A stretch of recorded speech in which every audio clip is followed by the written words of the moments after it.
일본 정부는 그동안의 대대적인 홍보에도 이거 후쿠시마 어민을 포함해 자국 내 여론을 한데 묶는 데는 실패한 걸로 보입니다. 오늘 일본 곳곳에서 오염수 방류 규탄하는 시위가 열렸는데 그 현장은 윤세민아 기자가 다녀왔습니다. 의미요 영어스나! 의미요 영어스나! 의미요 영어스나! 의미요 영어스나! 후쿠시마 제1원전에서 불과 3km 떨어진 후타바마치. 작은 마을에 아침부터 주민들이 모였습니다. 후쿠시마 제1원전으로 들어가는 교차로 앞입니다. 방류가 불과 몇 시간 뒤 예고돼 있지만 이곳 주민들은 끝까지 방류를 저지해야 한다고 이렇게 목소리를 높이고 있습니다. 주민들은 오염수 방류에 찬성한 적이 없는데도 일본 정부가 일방적으로 밀어붙였다며 강하게 반발했습니다. 日本なんか平気で嘘をつくのにね、訴訟なんかするわけないじゃん。これは裁判やろ。差し止め裁判。 방류가 시작된 오후 1시. 주민들이 바닷가 앞으로 몰려들었습니다. 한 주민은 평생을 함께해온 곳인데 이제부턴 전혀 다른 바다가 됐다며 하소연했습니다.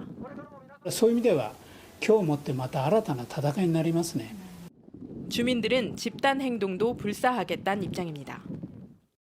후쿠시마 앞바다가 보이는 바로 이곳에 이렇게 텐트촌을 만들어 오염수 방류 이후 잡히는 수산물의 변화를 계속 관찰한다는 계획입니다.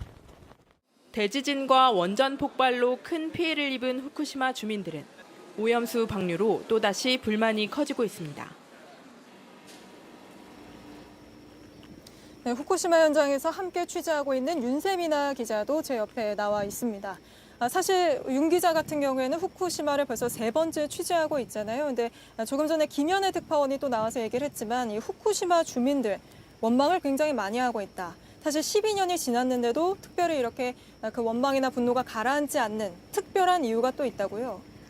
네, 처음 원전이 폭발했던 12년 전 이곳 주민들이 처음으로 느꼈을 그 전에 없던 공포가 시간이 지나면서 점점 더 큰 불만으로 커졌다. 이렇게 볼 수 있을 것 같습니다. 특히 2020년 일본 정부가 도쿄올림픽을 치르면서 도쿄올림픽이 아니라 후쿠시마 부흥올림픽이다. 이렇게 주장하면서 홍보를 했잖아요. 이럴 때 정작 원전 위험이나 오염수 우려는 축소하는 데만 급급했던 것 아니냐. 이런 불만이 한층 커졌습니다. 네. 제가 이번에 3번째로 다시 와서 이곳 후쿠시마 주민들을 만나보니 오염수 방류로 인해서 후쿠시마를 일본 정부가 다시 한번 버렸다. 이런 배신감을 토로하는 목소리가 많았습니다.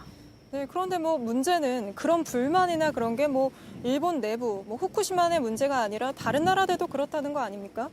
네, 일본 정부는 그동안 과학적인 검증을 계속해서 국제사회의 신뢰를 회복해왔다. 그래서 그 절차에 따라서 방류 절차를 계속해서 착착 진행을 해왔는데요.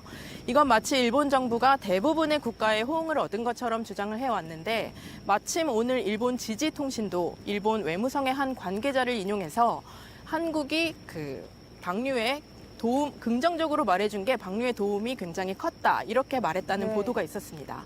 하지만 여전히 전 세계적으로 방류에 반대하거나 우려를 표하는 나라가 많기 때문에 우리나라도 그렇죠, 사실. 네, 그렇습니다.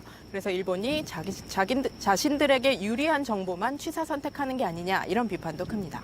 네, 알겠습니다. 윤세민아 기자와 이야기 여기까지 나눠보도록 하겠습니다. 안녕하세요. 뉴스룸 앵커 한민용입니다. 오늘도 JTBC 뉴스룸을 시청해주신 여러분 고맙습니다. 오늘 저녁에도 뉴스의 현장에서 찾아뵙겠습니다.